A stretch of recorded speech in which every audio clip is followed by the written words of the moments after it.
Have you achieved success and a high income, but still lack personal fulfillment and work-life balance? You're in the right place.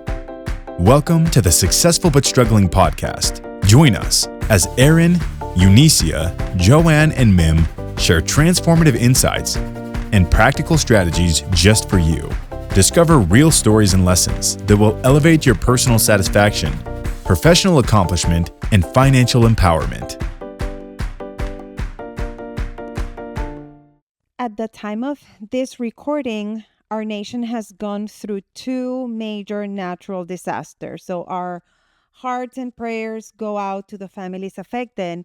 And I am here with my super co-host and friend, Dr. Erin Hurley. And we were talking before our recording and talking about disasters would be a really good topic. As women physicians, we are really good at dealing with emergencies and we go all out, but we are not always as good as preparing ahead of time and managing our energy. So we will be talking about those distinctions today. And let's go straight to it, Erin. What is the awareness that we need in these situations? Well, as you said, we're oftentimes ready for disasters, in our work. We're used to crisis and difficult circumstances. And yet sometimes I think that we could do better to get more in prevention mode.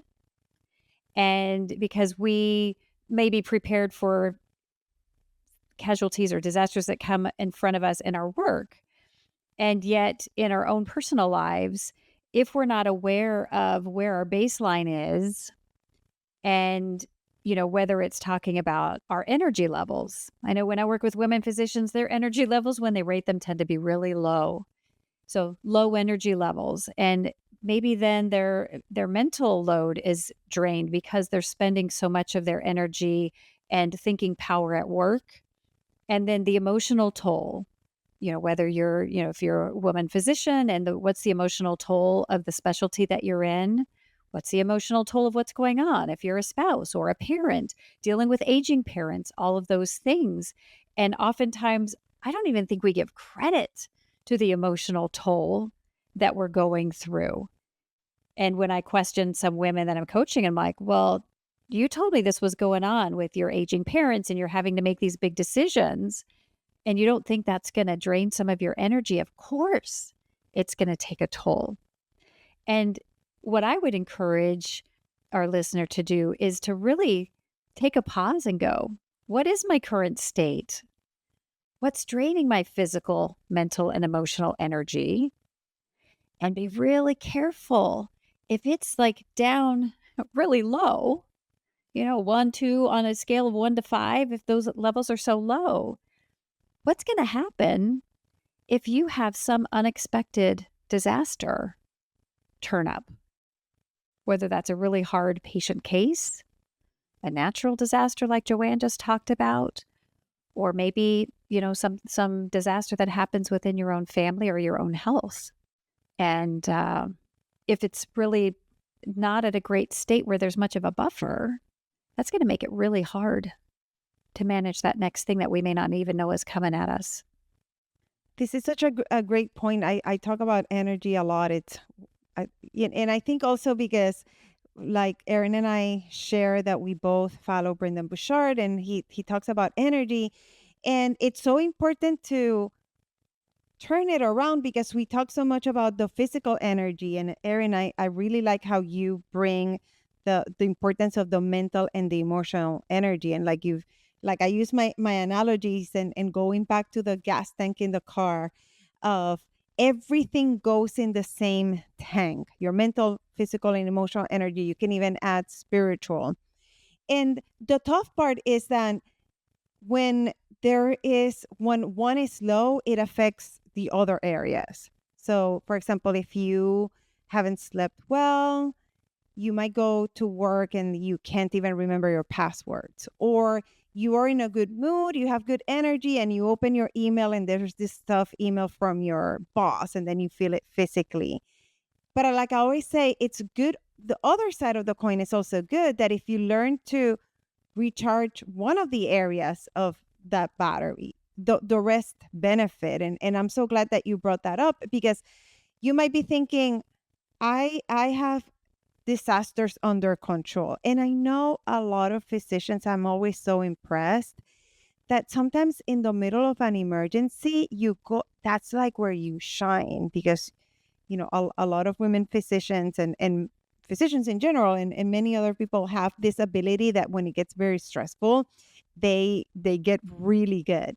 But what I heard you say, Erin, was more of, it's not about what you can do in the middle of the fire, but then having the awareness to rewind a little bit and check in and then say, hey, how am I really doing?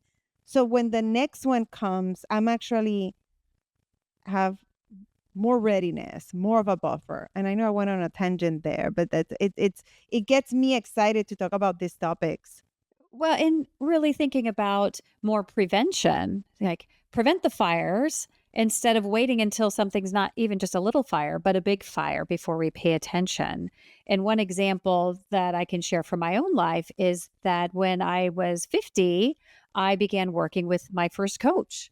And it was completely new to me. And there was huge changes in my life, even within the first 6 weeks. And after the 12 weeks, I renewed with my coach and kept going, thinking, oh my gosh, so much has changed in my life for the better because of this one decision I made in investing in myself.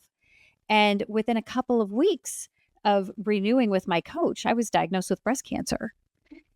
And I think to myself, thank goodness that diagnosis came at that time and not 6 months before, and not before I'd started working with my coach.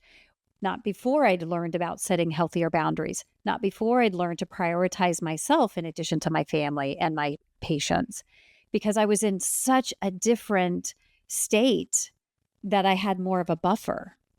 I wasn't completely running on fumes all the time. And that buffer gave me the ability to get through a really hard diagnosis, raising 3 young kids, as the medical director of my clinic, as the incoming president of my medical society. I had all of these pressures on me. And yet I was actually pretty well prepared for it because I had invested in myself and raised my level of energy, emotional, mental, and physical energy, because of that expertise that I was gaining from working with my coach. And I'm just so grateful. And I didn't change any outside circumstances. I didn't change my job. I didn't change who I was married to. Didn't change my children. The only thing I had, I tapped into, what do I need to change from my own self in order to get different outcomes and build a better buffer for myself so that I was better prepared for this new diagnosis that for some might have been seen as a catastrophe or a disaster. Wow, Erin, thank you so much for sharing that, and how powerful that you could see it that way, that even in a difficult time, you could look back and be grateful for the work that you had done right before, and that investment in yourself, knowing, what can I do to better myself? What can I do that will create a ripple effect for myself and my family? And that you could see a good, I mean, not that we ever want that, but then saying, if it's going to happen, I have more tools now than I had before. And that's part of the message that we want to give you, of thinking, like you said, Erin, don't wait until the fire comes. What can we do ahead of time? It's a beautiful message of resilience as well. And even thinking back to a time, I still remember I got my care out of state. And I didn't do things perfectly. Telling my kids I could have done better. I got distracted and had so much going on. I forgot to get the power bill paid. So my husband and I are out of state at my medical at the clinic. And I find out from my kids who are there with the sitter that the power has been turned off. And we laughed about it in real time and in looking back. And I thought, there is no way I would have had the capacity to laugh about this circumstance. We got it fixed. We got it reinstated that same day. We figured it out. But I didn't beat myself up over it. And we were able to laugh about, oh my gosh, can you believe I did that? And kind of then, of course, something like that happened. We have a lot going on right now. And then to just let it go and be lighthearted about it instead of turning it into something more than it needed to be. And even having the humor when, again, it could have been something else to think of, oh my goodness, one more thing that's horrible. And to say, yes, priorities and, things happen, and grateful that there are solutions to some of the things. And we alluded to this a little bit already, but I want to get your opinion of why is this particularly important, or what's different in these topics in women physicians? We shared about this in one of our prior episodes when we talked about our strengths can actually be our weaknesses. And women physicians are so resilient, so strong, so smart, such amazing problem solvers that it's uncommon for them to wave the white flag in, I'm saying defeat with air quotes, because it's not defeat asking for help. And yet it's uncommon for us to ask for help.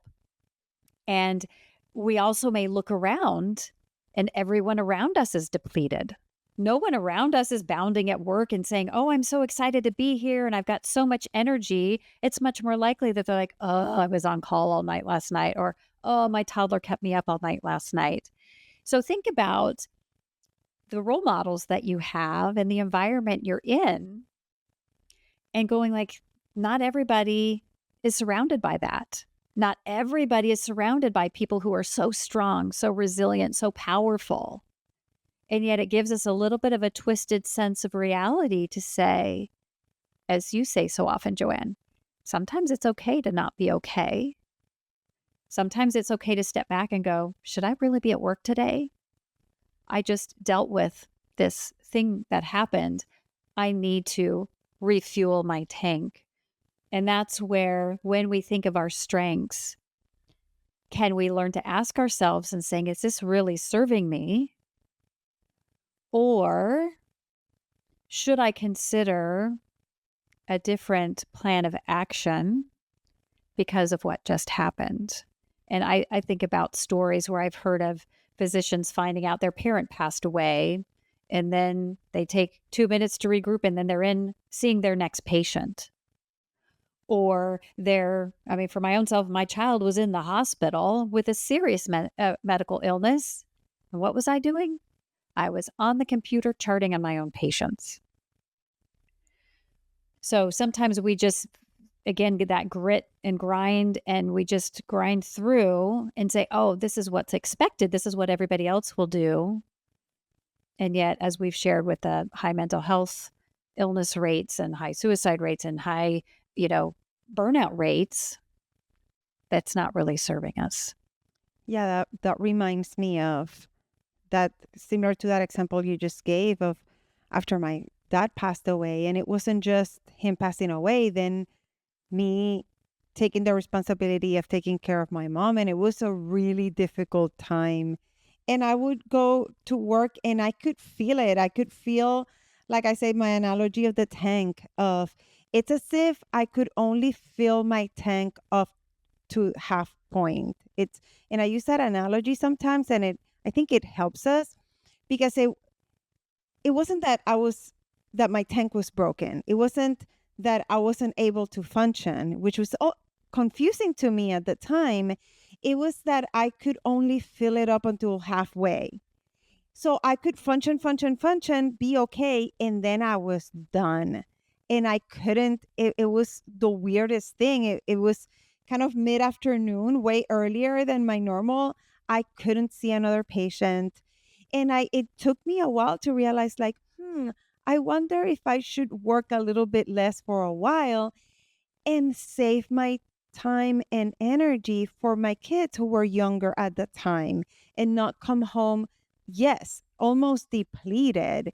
And it took me a while to recognize, like, this is my grief. It's just my grief is coming out in a different way. And I was confused because I was able to function. And that was something that we talked about in one of our previous episodes when talking about mental health and suicide, that different from what we learn from the books, that a lot of the definitions say it interferes with functioning. that for us as physicians and women in medicine, we somehow keep on functioning, even though we're running on fumes sometimes. And it takes a moment, and that's kind of to leverage what you're saying, the advice that I would give of we need to learn to pause, zoom out, look at the bigger picture, and assess how we're doing. Take our own pulse. Ask ourselves, how am I doing? How am I really doing? And giving ourselves permission to take a break, ask for help, delegate, eliminate, all those good things that, we do the work and we're not always the best at it, but it's still really good practice. And I love that curiosity. First you talk about being confused. You were confused because you're like, whoa, I can usually function just fine. What's going on? And then you get curious. And my answer is, of course you had half a tank. You just lost your parent and you're trying to function and be a mom and dealing with your grief. And when we can get curious and go, what's going on here? And then get to the point where you're like, of course I'm getting these outcomes. And then can we give ourselves the grace and the space to say, what do I need to do? You're not going to be in that time of your life forever. You're always going to feel that loss from your parent. And yet give it 6 months and you're probably going to function a little better. How can we do a better job at recognizing at this stage in my life, I just had this thing happen. I talk about what's the recipe that's going to help you better manage the state that you're currently in. Whether that's, I need to get better prepared because I don't know what's around the corner, or I just had a disaster. I got to pick the pieces up. As Joanne said, what do I need to add? What do I need to subtract? What do I need to change in order to get a different outcome? And I just had something else come to my mind. It's a little bit of a tangent, but in talking about disasters and natural disasters, and I think because of the hurricanes that just happened, and because I'm from Puerto Rico, and a lot of devastating hurricanes have gone by our beautiful little island. And sometimes we also have these triggers from what's happened before, and we need to take that into account and acknowledge that there are things that if we use the example of the hurricane, maybe we had a tough experience before, and know, going back to your first point, the awareness that that's going to be a mental and emotional drain.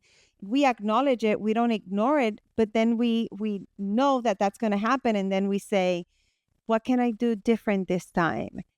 One, how can I be prepared, not necessarily better, but at least different? And that's my next question too. What are some things that we can do to be better prepared in this full spectrum, right? Like we can get very technical but more maybe in terms of mindset. What comes to mind, Darren? One of the areas that I think about is it doesn't have to be huge.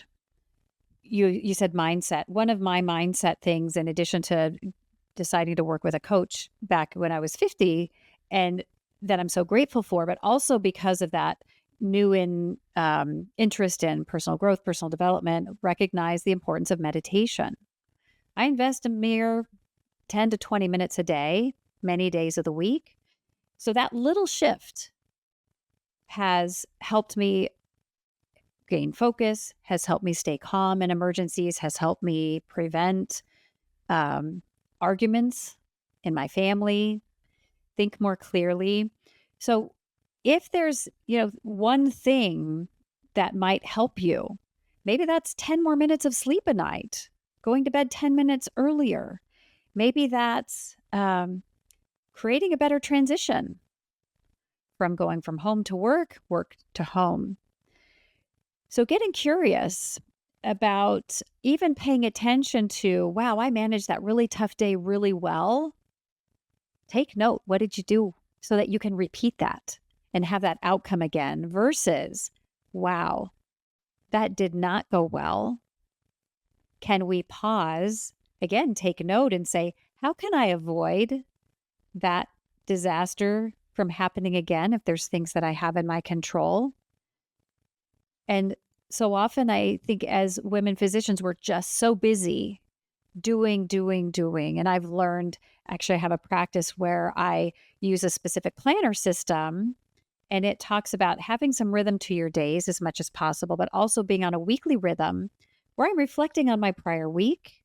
What are my wins? What went well? What did not go well? How can I take those learnings from my past week into my next week? And if I do that 52 times this year as each week passes, think about how much I will have learned from my own experiences just from taking maybe 30 minutes a week to learn and make the next week that much better. This is such an important topic, and we can take so many angles. And I'm glad that we focused on kind of checking in with ourselves in that energy level, the physical, the mental, and the emotional, and really having that awareness and knowing where we're at so that we can build a buffer and be better able to handle difficulties. And we use the word disaster, but any big challenge, this would be very helpful. And pointing out what you said of knowing that we cannot always control the circumstances, but that we can control how we show up, the help that we need. What are we thinking? What are we feeling? And taking that responsibility. And then knowing that, yes, there are big things that we can do to prepare ahead of time, but that it's also the little things that will help with our mindset, our curiosity, dealing with transitions. Something else that I would add that you mentioned as well is control what you can, let go of the rest, and then focus on your priorities, because that's what's going to keep you grounded to keep on moving forward. And Erin, what would be a good kind of little pearl to add to all of this that we've been talking about? I think I've mentioned this before, but when we think of role modeling and outcomes, too often the role modeling that we see, especially by women in medicine, are not great role models because they're working themselves into the ground. They're not having that joy, that excitement, that high energy. And if those role models aren't serving you, then let's not try to replicate that. And I know for me, when I started interacting with more people outside of medicine to see how are they acting, I had a different set of role models. And that allowed me to see, oh, there can be a different way of showing up. And so I would just be cautious about, don't let that make you think it's hopeless. Everybody is like this in medicine. Say, oh no, maybe like in medicine, we talk about horses and zebras. Horses is the common outcome, the common thing you think about. Zebras are more rare than horses. And I say, well, maybe don't be a horse, don't be a zebra. What if you could be the unicorn and role model a completely different way of being so you can show people it is possible. And so not getting stuck by what your current environment is in what you see as a possibility for your future. This is so good. And I love how this information is transferable to so many other areas of our lives. So listen to it like that. In what other areas are these points can be very helpful? And I do need to ask you a favor. If you've liked this information, if you find it helpful, we would love to get this in front of other people. So we have a special favor. We know that leaving some reviews is not always straightforward for the podcast, but if you can pause and go to the show, click the little dots that say go to show. And if you scroll the way down, it will allow you to give us a rating. And even better, if you can write a review, we would love that. And stay tuned. The next episode is coming up. Don't miss out on more strategies that will elevate you to new heights. Visit successfulbutstruggling.com now, where you'll discover exclusive resources and the opportunity to connect with each of us individually. There you can dive deeper into how you, too, can take your personal and professional game to the next level. And if you're serious about optimizing your results, take 2 quick steps now. Number 1, connect with us on the website. And number 2, tune in to the next episode.